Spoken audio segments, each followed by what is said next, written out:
No child should ever have to wonder whether tonight's dinner is hiding inside someone else's trash. Richard Calloway spoke the words almost to himself, his voice barely louder than the evening breeze, as he stopped walking behind the luxury hotel, where only employees and delivery trucks usually passed. Minutes earlier, he had been standing beneath glittering crystal chandeliers inside one of the city's most exclusive charity galas, thanking wealthy donors for raising millions of dollars to fight childhood hunger. Applause had filled the ballroom. Cameras had flashed. Elegant guests carrying crystal glasses had praised one another for changing lives. Now the music had faded behind heavy service doors, replaced by the low hum of refrigerated trucks and the distant traffic moving through downtown streets. Richard adjusted his suit jacket against the cool night air, preparing to step into the waiting black sedan parked beside the loading dock. Then he saw her. A small black girl stood quietly beside a large commercial trash container, illuminated only by a dim security light fixed above the alley. She could not have been older than 12. Her oversized gray hoodie hung loosely around her shoulders, and the sleeves covered most of her hands as she carefully lifted the lid without making unnecessary noise. She did not search wildly. She did not throw bags across the pavement. Instead, she examined each discarded container with remarkable patience, separating empty wrappers from untouched food, as though she had performed this heartbreaking routine many times before. Richard froze. His driver followed his gaze and quietly lowered his own eyes. The girl finally paused after discovering a paper bag that appeared almost untouched. She slowly opened it and carefully removed a wrapped turkey sandwich that remained sealed inside its original packaging. She studied the expiration date beneath the security light before brushing a few drops of moisture from the plastic with the sleeve of her hoodie. Richard instinctively took one step forward, expecting the hungry child to tear open the sandwich immediately. Instead, she gently slipped it into a worn canvas backpack already resting against the wall. She never even unwrapped it. Next, she found a bruised apple that still looked edible. She wiped it clean using a folded napkin she had carried in her pocket before placing it beside the sandwich with the same careful attention. There was no desperation in her movements, only quiet discipline. It looked less like scavenging and more like someone completing an unpleasant responsibility they wished did not exist. Richard could not understand it. The charity gala inside had served enough food to feed hundreds of families. Entire trays of untouched meals were already being cleared from elegant dining tables, while one child stood only yards away, deciding whether strangers had thrown away something safe enough to take home. "Who let her get this hungry?" he whispered again, this time loud enough for his longtime assistant, Daniel Foster, to hear. Daniel hesitated before answering. "Sir, we should probably leave." Richard did not move. His eyes remained fixed on the girl. She reached into the trash container one final time before quietly pulling out another wrapped sandwich. She smiled with unmistakable relief, but instead of opening it, she carefully zipped both sandwiches inside her backpack and looked toward the dark street leading away from the hotel. That tiny smile stayed with Richard longer than any speech delivered inside the ballroom had managed to do. It was not the smile of someone who had found food for herself. It was the smile of someone grateful because another person she loved would not have to go to bed hungry tonight. Naomi Brooks waited until the hotel employees rolled the last trash container away before quietly slipping into the shadows beyond the loading dock. She never hurried because rushing attracted attention, and attention usually ended with someone telling her to leave. The worn canvas backpack resting against her shoulders felt heavier now, not because of the 2 sandwiches and the bruised apple inside, but because she knew someone at home was depending on every careful step she took.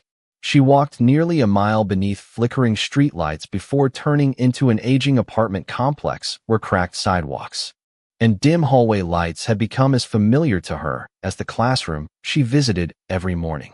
On the 3rd floor, inside a small apartment that smelled faintly of laundry soap and canned soup, her 7-year-old brother Michael sat at the kitchen table trying to finish his homework beneath a lamp with a loose shade. He looked up the moment the front door opened, his tired face brightening into a smile. "You are home," he said happily. Naomi smiled back with the same warmth, carefully setting her backpack on the table. "Did you finish your math?" she asked before mentioning the food. Michael proudly pushed his notebook toward her. Naomi checked every answer, praising his effort before unzipping the backpack. She placed the sandwiches and the apple on the table as though they were treasures instead of leftovers someone else had thrown away. Michael's eyes widened with excitement. "You found two," he whispered. Naomi nodded. Tonight was a good night. She quietly cut the apple into small slices so both of them could share it fairly. Their grandmother, Evelyn Brooks, had been recovering in a rehabilitation center for several weeks after suffering a serious illness, leaving Naomi responsible for everything at home until she was well enough to return. Every morning Naomi prepared Michael for school, walked him across 3 intersections, attended her own middle school classes, cleaned apartments on weekends for neighbors who paid a few dollars when they could, and spent evenings searching for safe food that restaurants discarded untouched. She never begged on street corners. She never stole. She simply refused to let her little brother believe that hunger was stronger than love. As Michael eagerly reached for one sandwich, Naomi gently slid the larger half toward him. "You need more because you are still growing," she said with a cheerful smile. Michael looked at her suspiciously. "What about you?" Naomi laughed softly.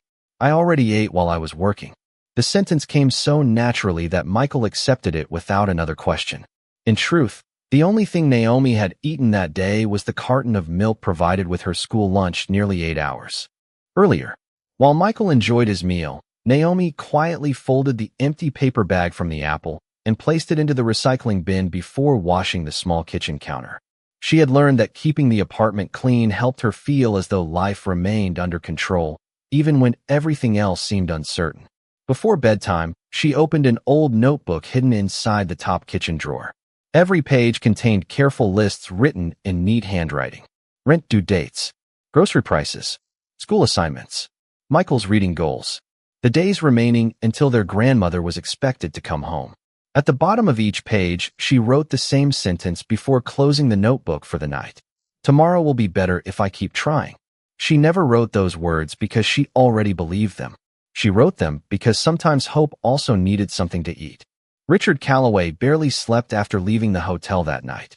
Long after the city lights faded beyond the windows of his penthouse, the image of the small black girl carefully placing untouched sandwiches into her worn backpack continued replaying in his mind. He had spent more than 30 years building one of the nation's largest grocery chains, expanding from a single neighborhood market into hundreds of stores across the country. Newspapers called him a visionary. Business magazines praised his discipline. Investors admired his ability to reduce waste while increasing profits. Yet for the first time in years, numbers that had always given him confidence suddenly felt strangely empty. The following morning, sunlight poured through the glass walls of the Callaway headquarters as executives gathered around a polished conference table overlooking downtown. Charts filled giant presentation screens. Revenue had exceeded expectations. Food sales had reached another record quarter. One vice president proudly announced that the company's newest efficiency program had reduced operational waste by nearly 20%.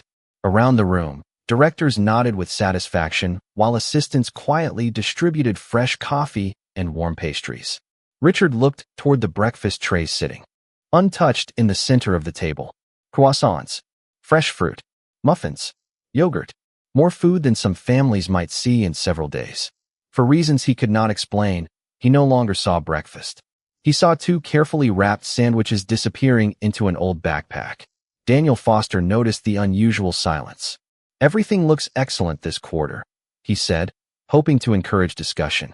Richard finally spoke, but his question surprised everyone. "What happens to the food our stores cannot sell?" Several executives exchanged uncertain glances before the operations director answered confidently. "Most products are donated when possible. Anything that no longer meets policy is discarded according to health regulations." Richard nodded slowly. The explanation sounded correct, yet it somehow failed to quiet the question growing inside him. After the meeting ended, he stood alone inside his office watching employees hurry through another successful business day. Years earlier, he had convinced himself that hard work solved almost every problem. He often repeated the same sentence during interviews. "Opportunity exists for people willing to earn it." He believed those words because they reflected his own life. Raised by parents who struggled financially, he had worked before school, after school, and every weekend until determination finally changed his future. That personal story became the foundation of everything he believed about success. Whenever someone spoke about poverty, Richard instinctively searched for missed opportunities before searching for broken systems. Seeing Naomi the previous evening had quietly unsettled that certainty. She had not been asking strangers for money. She had not damaged property or demanded sympathy. She had searched discarded food with remarkable patience, chosen only items that remained safely sealed, and carried them home without eating a single bite herself. Nothing about that child matched the assumptions he had spent years making about people living in hardship. Late that afternoon, unable to silence his thoughts any longer, Richard instructed Daniel to drive back to the hotel where the charity gala had taken place. They arrived just before sunset. Instead of entering through the elegant front entrance, Richard walked directly toward the same loading dock behind the building. The alley looked almost ordinary beneath the fading daylight. Delivery trucks came and went. Employees stacked cardboard boxes beside recycling bins.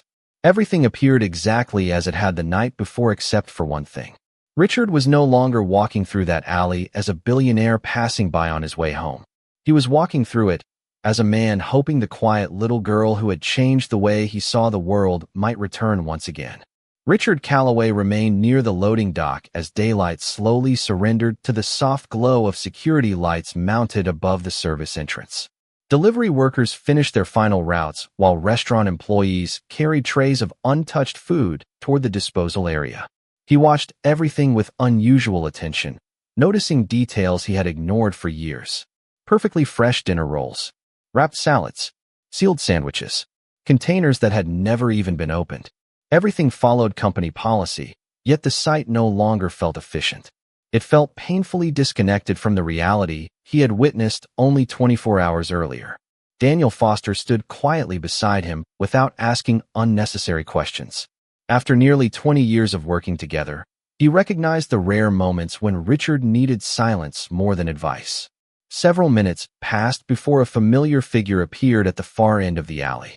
Naomi Brooks walked slowly toward the trash enclosure carrying the same worn canvas backpack. She looked both directions before lifting the heavy lid, making certain she would not interrupt the employees still finishing their work. Richard noticed that she waited patiently until the staff stepped inside the building before moving closer. She never entered restricted areas. She respected every boundary as though she understood that dignity sometimes meant following rules even when life seemed unfair. This time Richard chose not to hide. He took one careful step forward. Naomi immediately noticed him and froze. Her eyes moved from his tailored suit to the polished black sedan parked nearby before settling on his face. For a brief moment Richard feared she might run away. Instead, she simply lowered the trash container lid and stood quietly with both hands resting on the straps of her backpack. "Good evening," Richard said gently. Naomi answered with equal politeness. "Good evening, sir." Neither of them spoke for several seconds. Finally, Richard looked toward the trash container. "You came back." Naomi nodded. "Only after the kitchen closes." Richard hesitated before asking the question that had followed him since the previous evening. "Are you hungry?" Naomi smiled softly, but the smile surprised him because it carried no self-pity.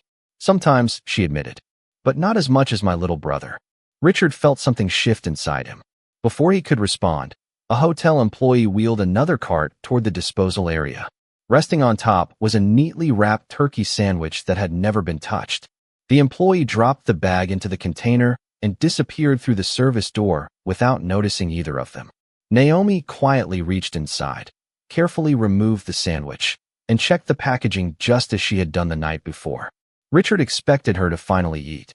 Instead, she folded the bag neatly and slipped it into her backpack without opening it. "You still are not going to eat it?" he asked. Naomi looked at the sandwich before answering. "Michael likes turkey better than I do." Richard frowned gently. "And what do you like?" Naomi seemed genuinely puzzled by the question, as though nobody had asked about her own preferences in a very long time. After thinking for a moment, she gave a small laugh. "I have not really thought about it." Her answer landed more heavily than any speech Richard had heard inside the charity gala. She had become so focused on making sure someone else had enough that she no longer remembered what she wanted for herself. Standing beneath the pale security light with another untouched sandwich safely tucked inside her backpack, Naomi thanked Richard for speaking kindly to her, wished him a good evening, and quietly began walking toward the dark street leading home. Richard remained exactly where he was, watching the small figure disappear into the distance, realizing that true generosity was not measured by how much people gave away when they had plenty, but by what a hungry child willingly saved for someone she loved even more than herself. Richard Calloway watched the empty sidewalk long after Naomi Brooks disappeared into the evening darkness. The city continued moving around him as though nothing extraordinary had happened. Delivery trucks pulled away from the loading dock. Hotel employees finished their shifts. Guests laughed as they stepped into waiting cars after another elegant evening. Yet the quiet conversation with one hungry 12-year-old girl refused to leave his thoughts. The following afternoon, Richard returned to the hotel once again, this time arriving before the dinner rush. He wanted to understand more than he wanted to be recognized. Standing near the service entrance, he noticed workers clearing untouched meals from a private corporate banquet that had ended earlier than expected. Stainless steel carts rolled toward the disposal area carrying neatly wrapped sandwiches, unopened fruit cups, and sealed bottles of water. Everything still looked perfectly safe, yet company policy required it to be discarded. As another cart approached the trash enclosure, Naomi appeared at the far end of the alley carrying the same worn backpack. She slowed her pace the moment she saw the workers nearby, choosing to wait quietly against the brick wall until they finished. One of the younger kitchen employees noticed her standing there and frowned. "Hey," he called out sharply. "You cannot hang around back here." Naomi immediately nodded with respect. "I understand, sir. I will wait until everyone leaves." Her calm answer should have ended the conversation, but another employee looked toward the backpack resting on her shoulder and spoke loud enough for others to hear. "Better make sure nothing is missing before she walks away." The word spread through the loading dock faster than anyone expected. Several workers glanced toward Naomi with cautious expressions. She lowered her eyes but remained, standing exactly where she was. She did not argue. She did not raise her voice. She simply tightened her hands around the backpack straps and waited. Richard felt an uncomfortable weight settle inside his chest. Less than 2 minutes earlier, he had watched dozens of untouched meals rolled toward the trash without concern. Now suspicion had fallen upon a child who had not taken a single step beyond the public sidewalk.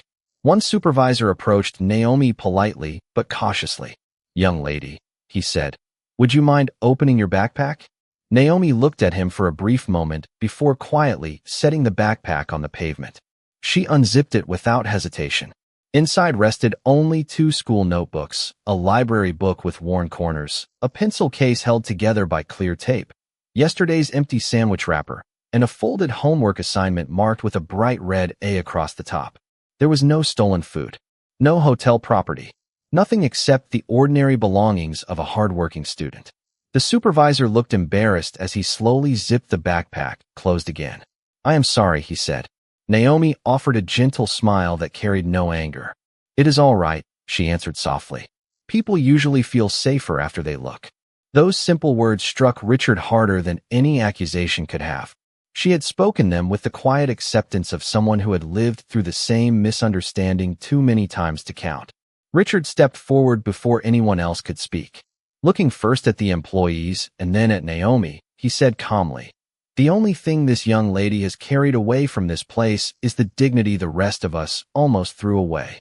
The loading dock fell silent, and for the first time, every person standing there realized that the greatest mistake made that evening had never been about food at all. The evening settled gently over the city as Naomi Brooks quietly walked away from the hotel with her backpack resting lightly against her shoulders. Richard Calloway did not return to his waiting car. Instead, he followed several yards behind, careful not to frighten the young girl who had unknowingly challenged everything he believed about success and responsibility. She never looked back. She simply crossed familiar intersections, paused at every traffic signal, and waved politely to an elderly crossing guard who smiled as though he recognized her from countless afternoons. Nearly a mile later, she disappeared into an aging apartment building whose faded paint and cracked front steps revealed years of neglect. Richard remained across the street beneath the branches of an old maple tree, watching only because he needed to understand the life Naomi returned to each night. A warm light appeared in one small third-floor window. Several minutes later, he noticed two small silhouettes moving inside the apartment. One belonged to Naomi. The other was much shorter. Through the partially opened curtains, he could see only simple movements. Yet those quiet moments spoke more loudly than any conversation. Naomi removed the sandwiches from her backpack and placed them carefully on the tiny kitchen table. The little boy beside her smiled with unmistakable excitement. Richard watched Naomi divide the food into equal portions before quietly sliding the larger half toward her brother. The boy looked up and asked something Richard could not hear. Naomi answered with a cheerful smile, gently touching her stomach before pretending she had already eaten. Michael accepted her answer with the innocent trust only a younger brother could have. While he enjoyed every bite, Naomi slowly sipped a glass of water and busied herself washing dishes that were already clean. The apartment glowed with warmth despite containing almost nothing of material value. A single bookshelf leaned slightly against one wall. School papers decorated the refrigerator with small magnets. A pair of carefully polished shoes waited beside the front door for the next school morning. Richard felt an unexpected ache in his chest as he realized the child who had searched through discarded food the night before was not feeding herself first. She had been protecting her brother from hunger. The window remained open just enough for faint sounds to drift into the quiet evening. Michael laughed softly while reading aloud from a library book. Naomi corrected one difficult word, then praised him when he tried again. There was patience in her voice. Encouragement. The kind of love that quietly asks for nothing in return. Richard leaned gently against the trunk of the maple tree, lowering his eyes for a moment. He remembered every business speech he had delivered about determination and personal responsibility. None of those speeches had prepared him for the sight of a hungry 12-year-old girl pretending to be full so her little brother could finish an extra half of a sandwich rescued from a trash container. The city lights reflected across the apartment window as Naomi finally turned off the kitchen light and tucked Michael into bed before sitting alone at the small table with an open notebook. She carefully completed her homework beneath the dim lamp, pausing only once when her stomach quietly reminded her that she had not eaten. She took another sip of water, smiled to herself, and continued writing.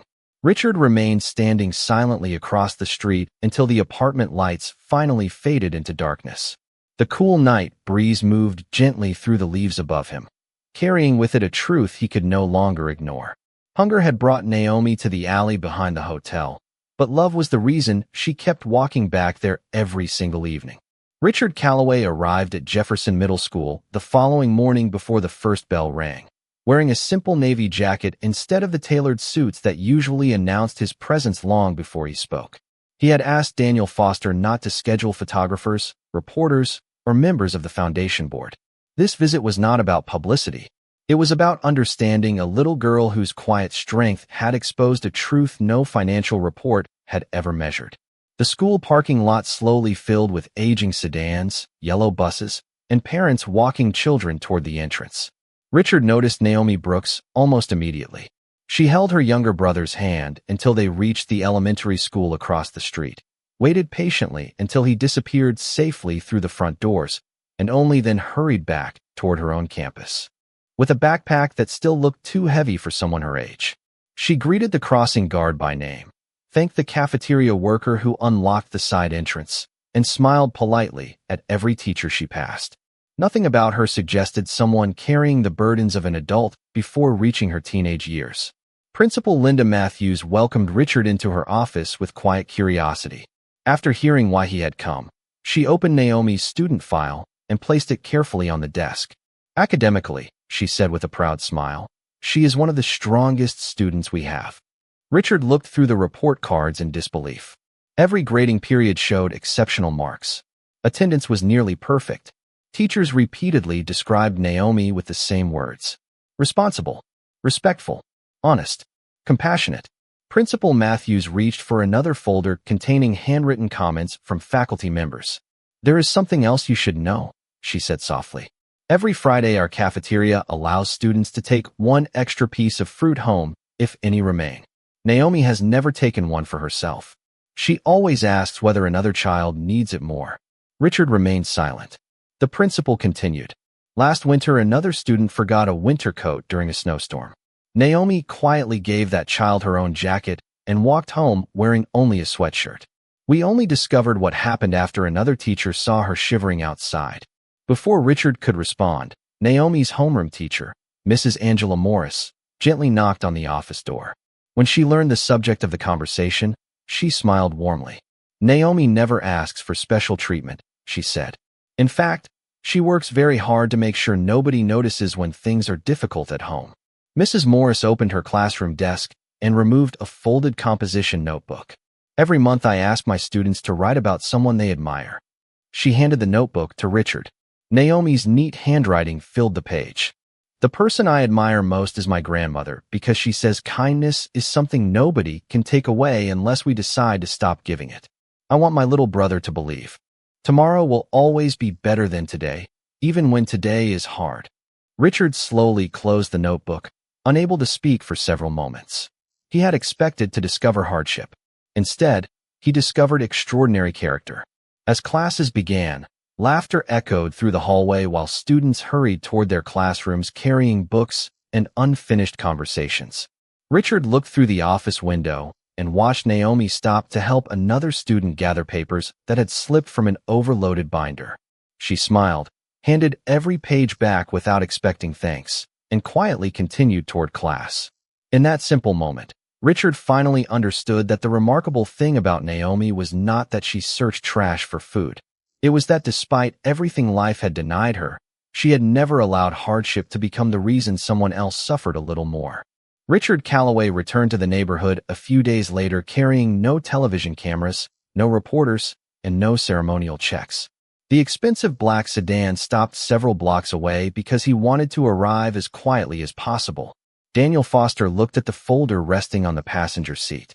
Inside were scholarship documents, grocery assistance plans, medical support for Evelyn Brooks, and several proposals his foundation had prepared overnight. Richard gently closed the folder again. "Not yet," he said. "If we simply hand everything to Naomi, we will solve today's problem while accidentally taking away the pride she has protected every single day." Daniel nodded, understanding immediately. They walked together toward the apartment building where Naomi and Michael lived. At the entrance, they met Mrs. Henderson, an elderly neighbor carrying 2 bags of laundry. She smiled when Richard politely introduced himself. "You must be here because of those children," she said warmly. "Everyone in this building knows that little girl. She checks on the older residents after school, carries groceries upstairs, and reads letters for Mr. Jenkins because his eyesight is getting worse. She never asks for anything." Richard quietly thanked her, realizing that every person he met seemed to describe Naomi with kindness before mentioning her hardship. Later that afternoon, he visited the rehabilitation center where Evelyn Brooks was recovering. The elderly woman greeted him with calm curiosity after Daniel explained who he was. Richard did not begin by offering money. Instead, he apologized. "I spent years believing I understood poverty because I had once struggled myself," he admitted. "Meeting your granddaughter taught me there are burdens no child should ever have to carry alone." Evelyn smiled gently. "Naomi never wanted people to feel sorry for her," she said. "She only wanted enough time for our family to stand again." Richard nodded thoughtfully. "That is exactly why I want to help in a way that honors her dignity." The following Monday, Naomi was called to the school library during her lunch period. She entered cautiously, worried she might have forgotten an assignment. Instead, she found Principal Linda Matthews, Mrs. Angela Morris, Richard Calloway, and Daniel Foster waiting beside a small table covered with books. Richard smiled warmly before speaking. "I recently learned that this library needs student assistance after school," he said. "My foundation has agreed to sponsor the program. It includes a paid position for one student who demonstrates responsibility, leadership, and academic excellence." Naomi looked around the room with quiet confusion. "Why are you telling me?" Richard handed her a simple application bearing only one printed name. "Naomi Brooks. Because every teacher in this building recommended you before they even knew I was asking." Naomi slowly accepted the paper. The opportunity was not presented as charity. It was offered as earned responsibility. Principal Matthews explained that the position included a weekly paycheck, transportation assistance, tutoring support, and flexible hours that would still allow Naomi to care for Michael after school. Tears gathered in Naomi's eyes, but she quickly blinked them away. "I do not know what to say," she whispered. Richard smiled gently. "Then say yes if you believe you earned it." Naomi looked down at the application, then back toward the adults standing before her. For the first time in many months, hope no longer felt like something she had to write at the bottom of a notebook before going to sleep. It had quietly walked through the library door, not to rescue her dignity, but to stand beside it. 2 years passed with a quiet steadiness that once seemed impossible. The old apartment building still stood beneath the same maple trees, but life inside had slowly begun to change. Evelyn Brooks had returned home stronger than anyone expected, her laughter once again filling the small kitchen where hope had always survived even during the hardest seasons. Michael no longer worried about whether there would be food waiting after school. Instead, he hurried home each afternoon eager to tell his sister about science projects, baseball practice, and the books he had borrowed from the library where Naomi now worked after classes. The worn notebook Naomi had carried everywhere since childhood still rested inside her backpack, but the pages had changed. Gone were the careful calculations of grocery prices and the number of days until rent was due. In their place were college application deadlines, scholarship essays, and goals she once believed belonged only to other children. Richard Calloway never treated Naomi as someone he had rescued. He quietly kept the promise he had made to himself the day he first saw her beside the hotel trash container. Every opportunity he created allowed her to earn success through her own determination. The library position gradually became a leadership role, helping younger students discover the joy of reading, and every paycheck Naomi received reminded her that dignity grows strongest when kindness walks beside responsibility instead of replacing it. One bright spring afternoon, the auditorium at Jefferson Middle School filled with families celebrating the graduating class. Colorful banners hung across the stage while teachers smiled proudly from the front rows. Richard chose a seat near the back of the room, arriving early and asking that no special attention be given to him. He had not come as the billionaire whose foundation supported scholarships throughout the city. He had come simply as someone grateful to witness the future of a remarkable young woman. Principal Linda Matthews stepped to the podium and announced the recipient of the Grace in Leadership Scholarship, a new award honoring students who demonstrated compassion, perseverance, and service to others. Naomi Brooks walked onto the stage wearing a neatly pressed graduation gown, her smile calm and confident beneath the bright auditorium lights. The audience applauded warmly as she accepted the scholarship certificate that would allow her to continue her education without fear that financial hardship would stand between her and her dreams. When invited to speak, Naomi looked across the audience before quietly beginning. "People often believe hunger is only about food," she said gently. "Sometimes hunger is the feeling that nobody sees you. Sometimes it is wondering whether the world believes your future matters. I learned that kindness can feed both." The room became completely silent. She continued with the same quiet honesty that had always defined her. "Years ago, I searched through discarded meals because my little brother deserved dinner. I never imagined that someone would also help me find something far more important. Not pity, not charity, a chance to keep earning tomorrow." Richard lowered his eyes for a brief moment, deeply moved by the grace in her words. Naomi never mentioned his name. She did not need to. Every person listening understood that the story belonged to everyone who chose compassion over judgment. After the ceremony ended, families gathered outside beneath the warm afternoon sun. Children laughed across the school lawn while flowering trees swayed gently in the breeze. Naomi stood beside Evelyn and Michael, their hands quietly linked together. Richard watched from a respectful distance before offering a simple nod. Naomi returned the smile, then turned toward the future waiting beyond the school gates.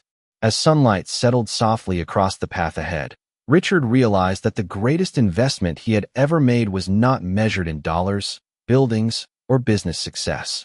It began the evening he stopped asking why one hungry child was searching through trash and finally started asking what kind of world had allowed her to believe she had no other choice.